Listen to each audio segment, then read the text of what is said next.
Moin Moin zur Episode 3 unserer Wanderung auf der GTA. Unsere Highlights der letzten 3 Tage waren die Aufstiege zum Passo di Variola und zum Col della Preja. Gerade in den frühen Morgenstunden genießen wir die atemberaubende Stille und Schönheit der Berge und freuen uns, diese Abschnitte alleine auf dem Trail zu erleben. Der letzte Aufstieg hoch zur Alpe Colmar ist wirklich ermüdend, auch wenn der Weg ein leichter ist. Müde und ausgepowert interessieren wir uns am Abend nicht mehr für das intensive Bellen der Hütehunde in der Nähe. Solltest du unsere ersten 134 Kilometer auf der GTA noch nicht verfolgt haben, schau gerne erst dort vorbei. Episode 1 und 2 haben wir dir in der Videobeschreibung verlinkt. Vollkommen zerstört und müde vom gestrigen Tag ist es nicht ganz leicht, heute den Kaffee ausfallen zu lassen. Früh packen wir leise unsere Sachen und starten in den Tag. Immer in der Hoffnung, dass die Hütehunde uns nicht bemerken würden. Und wir haben Glück. 1000 Meter Abstieg warten jetzt auf uns. In Molini hoffen wir auf einen kleinen Supermarkt, um unsere Vorräte wieder aufzufüllen. Aber jetzt geht es erstmal durch den wunderschönen Weiler Olino, wo wir wieder Wasser aufnehmen werden. Viel Spaß und bis später.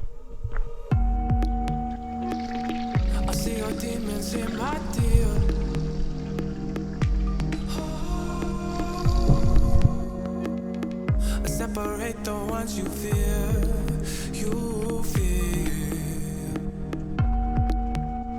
All of my days, it's funny the way they go. They're over too soon. Das ist Molini, unser mini kurzes Zwischenziel für heute, in dem wir Essen kaufen wollten, was nicht geklappt hat. Und wir mussten 20 Minuten weiterlaufen zu einem Agri-Turismo, haben Käse und Salami gekauft, noch ein Baguette, ein bisschen Kuchen, also eigentlich alles, was der noch hatte. Der hat es auch eilig gehabt und wollte weg. Und sind jetzt gerüstet für den nächsten Aufstieg, der wohl locker mal 4,5 Stunden dauern wird. Und dann sind wir an einem nächsten Biwak wieder etwas höher auf 1500 Meter. Und ansonsten ist unsere Planung so ein bisschen durcheinander geraten. Deswegen sind wir nämlich auch leer gegangen, was das Essen angeht und mussten jetzt halt noch uns irgendwie Essen besorgen. Morgen werden wir dann wieder in der nächsten Ort ankommen, wo unser Versorgungspaket auf uns warten wird. Und ansonsten sind wir ein bisschen platt. Der Tag gestern war super, super anstrengend. Der Aufstieg am Ende des Abends mit den 2,5 Stunden über 1000 Höhenmetern hoch, der hat uns echt kaputt gemacht. Und das waren auf 26 Kilometer, gefühlt fast 2000 hoch, 2000 runter. Also es war wirklich Wahnsinn. Und wir waren froh, als wir dann im Bett waren und schlafen konnten. Die Hütehunde und die Schafsherde nebenan, die haben uns schlafen lassen zum Glück. Die haben sich durch uns nicht gestört gefühlt. Ja, und jetzt sind wir, die Motivation hält sich gerade in Grenzen, aber ja. Wir haben Bock, wieder weiter hochzukommen. Wir sind jetzt ungefähr auf 500 Höhenmeter oder 500 Meter Höhe. Dementsprechend ist es warm und irgendwie, zu viele Häuser und Straßen. Deswegen packen wir jetzt unsere Sachen und dann geht's wieder nach oben. Ciao. Things will never ever be the same. And when it's over, knowing everything will be just fine. And when it's over, things will never ever be the same. And when it's over, you know when everything will be just fine.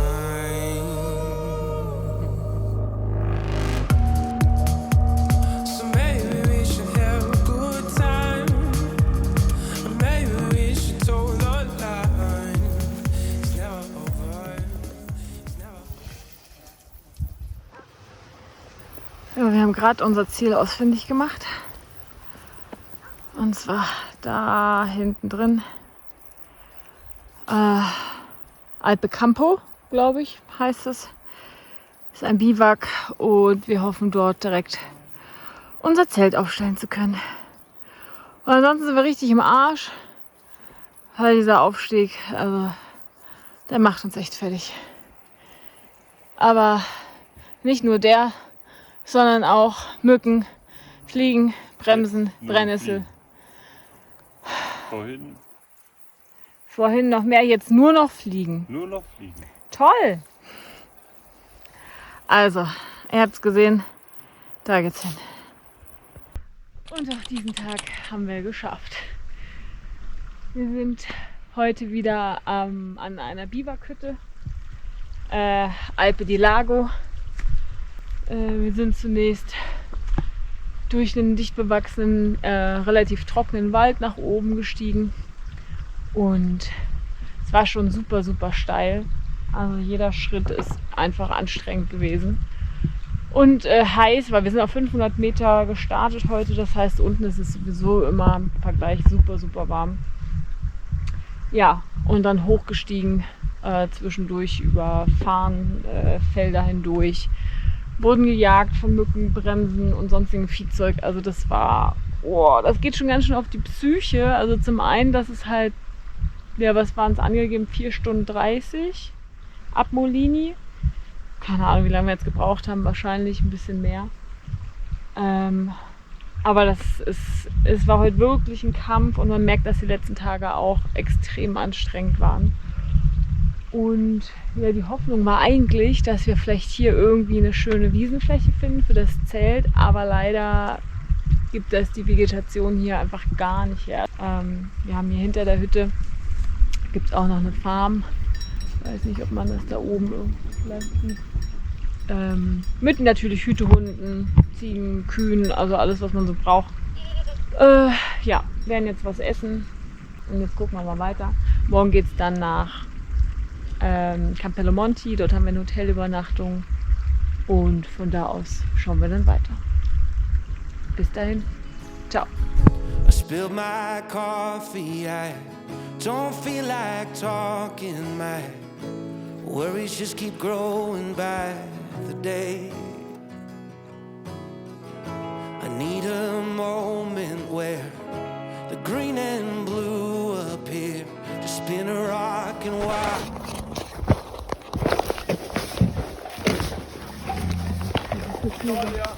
Hä? Krasses Geknubbel. Morgen 9:49 Uhr. Wir sind schon seit 2 Stunden 30 unterwegs und haben uns gerade durch die Wolken gekämpft. Sind noch einmal schon komplett nass geworden und mussten, ja, da kamen wir raus und ehrlich gesagt, andere Seite sieht genauso aus. Also ja, nass war es auf jeden Fall, hat jetzt zum Glück wieder aufgehört, aber wahrscheinlich haben wir jetzt einfach gerade eine Höhe erreicht, die uns trocken bleiben lässt oder erstmal trocknen lässt. Ja, und wo geht's weiter? Weiter geht's da lang. Da geht's hoch. Irgendwo, schätzungsweise, irgendwo. Und es regnet schon wieder. Oder es sind einfach nur die Wolken. Man weiß es nicht. Ist auf jeden Fall nass.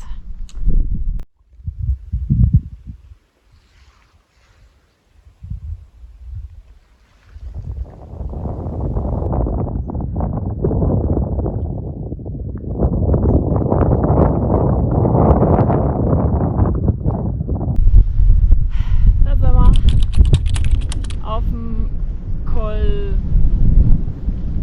del Usciolo, der uns sowas von Nerven gekostet hat, das kann man sich schon mal gar nicht vorstellen. Und jetzt stehen wir hier wie so ein Fähnchen im Wind und lassen uns ein bisschen durchpusten. Und da sind wir gerade hergekommen aus dem Tal. Sieht jetzt irgendwie easy aus, aber eigentlich geht es noch viel tiefer. Durch Regen, durch Schafe, durch Hütehunde, mal wieder. Naja, und jetzt gucken wir mal, wo es jetzt lang geht. Wege sind noch nicht erkennbar, aber irgendwo darunter. Nach Campello Monti, angegebene Zeit 1:35. Erfahrungsgemäß kann man das mal Faktor mindestens 0,5 nehmen. Nicht ganz.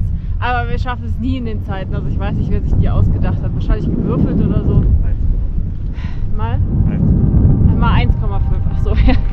Wir sind nicht schneller, wir sind deutlich langsamer. Naja, wir werden sehen.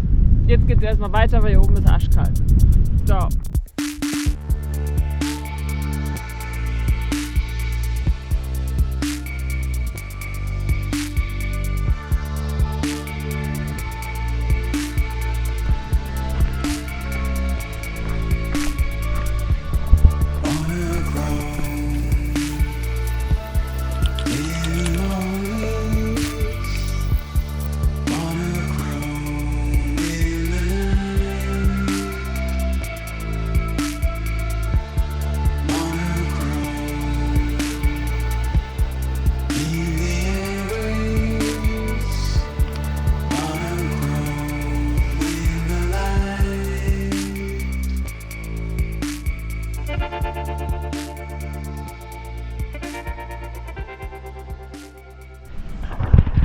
Buongiorno aus Campello Monti.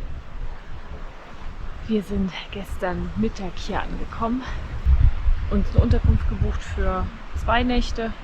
Das heißt, heute ist unser Zero Day und wir haben uns hier auch ein Versorgungspaket herschicken lassen.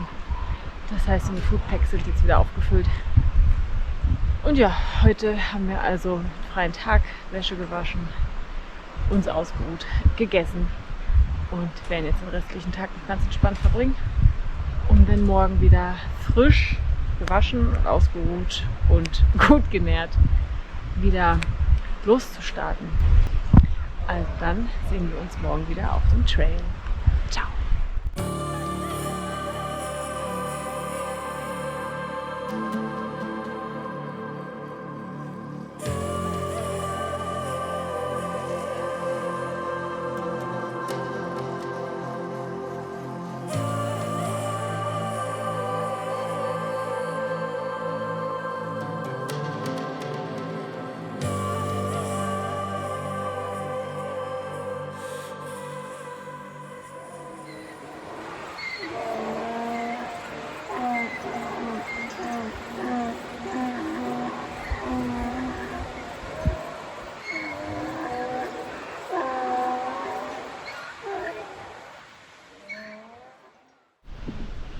Guten Morgen, es ist Tag 10, denke ich, und wir sind gerade wieder gestartet aus Campello Monti. Ja, wo haben wir es denn? Da unten. Und wir hatten ja einen Tag Pause, haben uns ausgeruht, haben viel gegessen, wir haben viel geschlafen, quasi nichts gemacht. Und jetzt ist es bereits 9:13 Uhr. Und wir sind wieder on the road. Und wie man sieht, auch wieder direkt mitten im schönen Berg. Und so geht es dann jetzt auch direkt weiter. Ciao.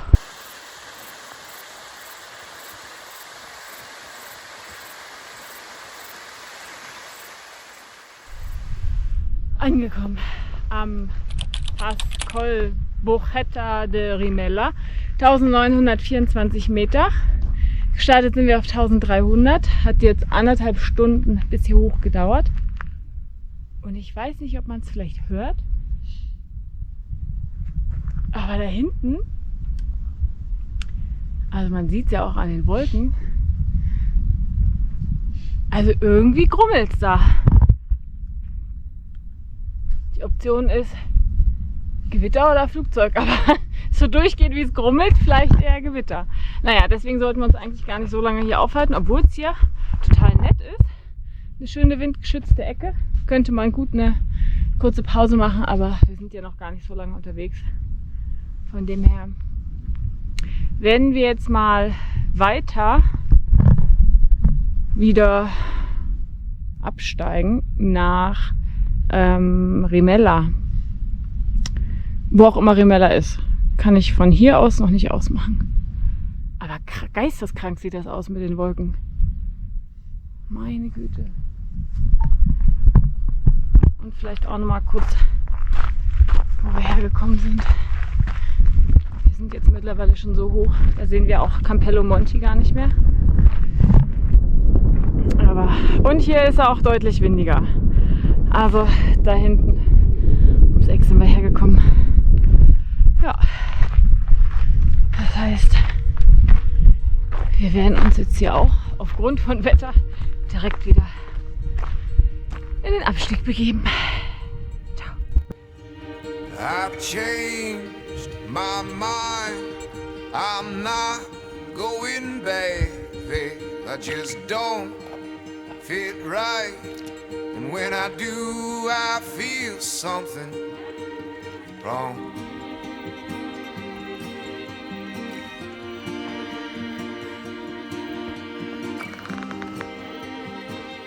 I feel something wrong.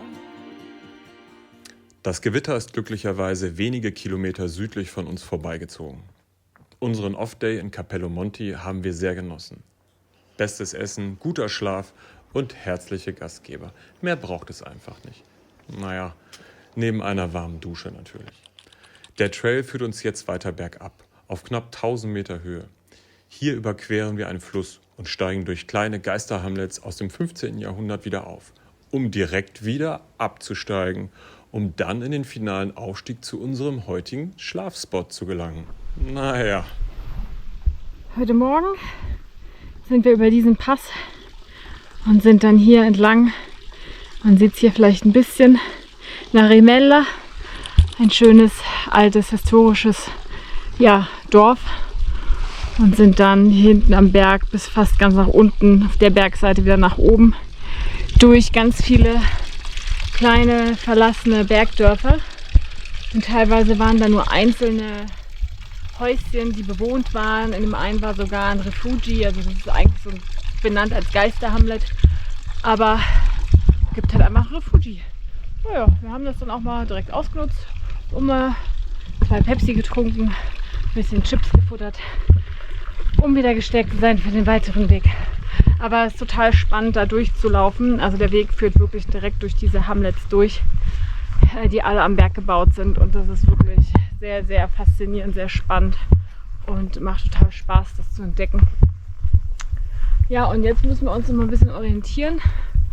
Also hinter uns sieht es jetzt so aus, aber wo genau es lang geht, müssen wir noch rausfinden. Aber es geht erstmal wieder etwas bergab. Ich weiß noch nicht mal genau, auf welcher Höhe wir gerade sind. Vielleicht 1400 ungefähr. Ja, es wird genickt.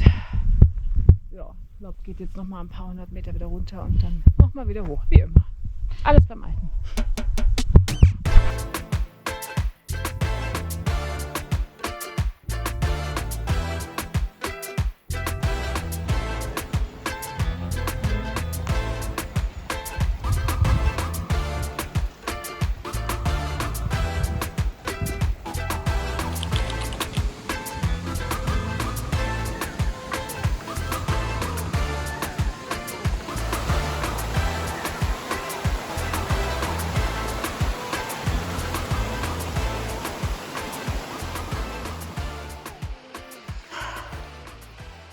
Da hinten kommen wir her, hier den Berg runter Richtung Tal. Und jetzt den ganzen Berg wieder hoch. Stündchen noch. Es ist kurz vor 17 Uhr. Wird Zeit, dass es ein Ende gibt für heute.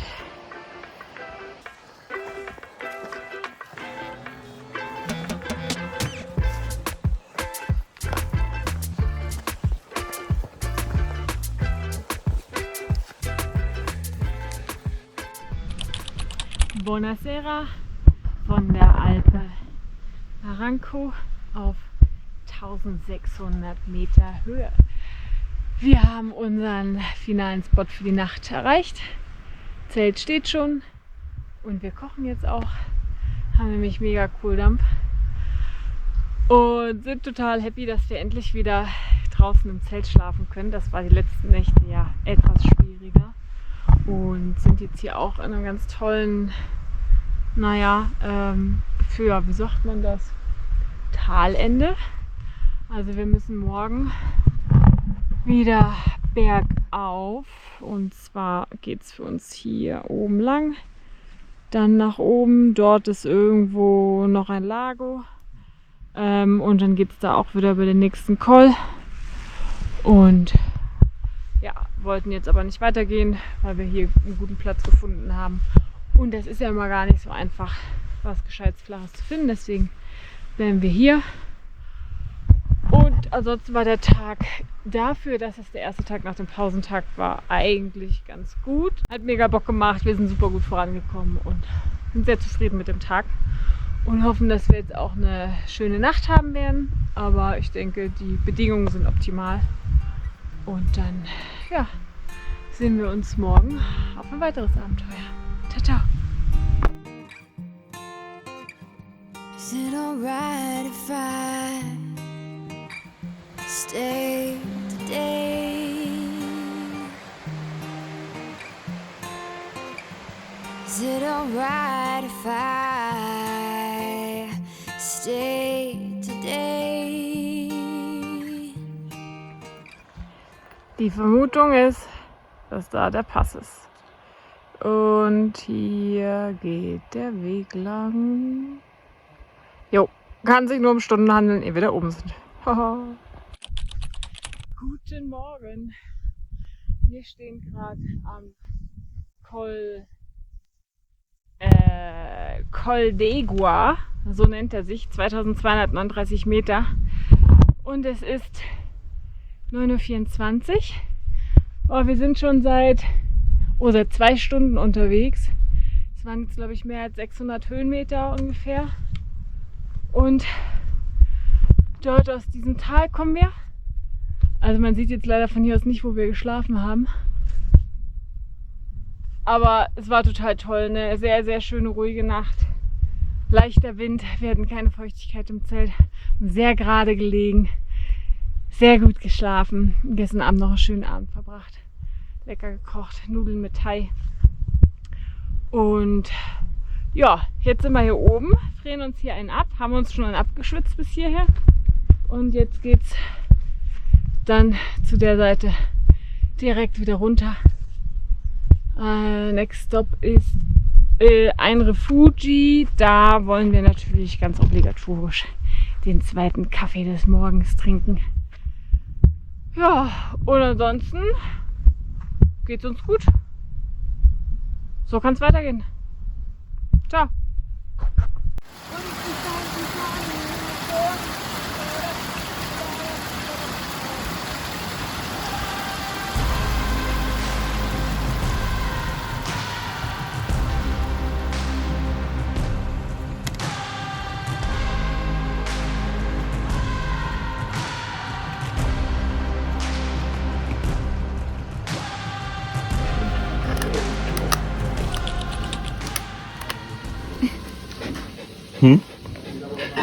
Die Hilfen fest, die Weiße davon.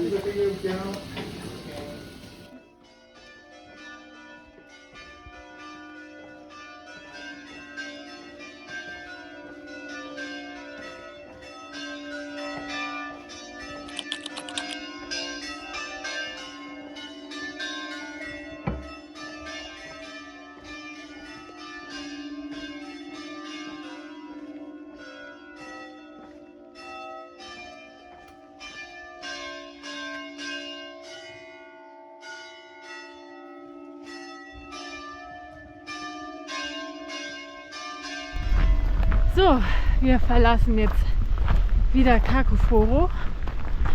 Das war für heute der tiefste Punkt auf 1400 Metern, zu dem wir abgestiegen sind. Wir haben jetzt hier gerade 2 Stündchen Mittagspause gemacht und lecker Polenta gegessen, um wieder Energie zu tanken. Und jetzt sind wir schon wieder auf dem Weg den nächsten Berg hoch. Der Anstieg soll mal wieder steil werden. Und ja, Wetter weiß man nicht so richtig.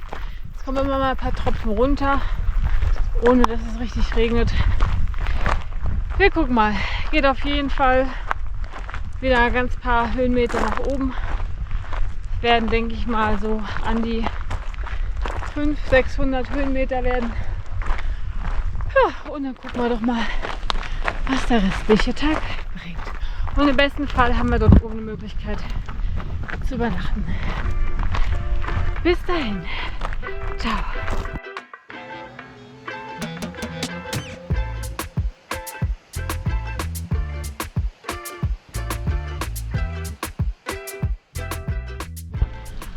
So, wir sind jetzt hier gerade an einer Alpe. In diesem Falle sind ein paar alte Gebäude, die aber scheinbar ab und an mal bewohnt werden. Haben jetzt gerade noch mal frisches Wasser aufgenommen und jetzt müssen wir irgendwie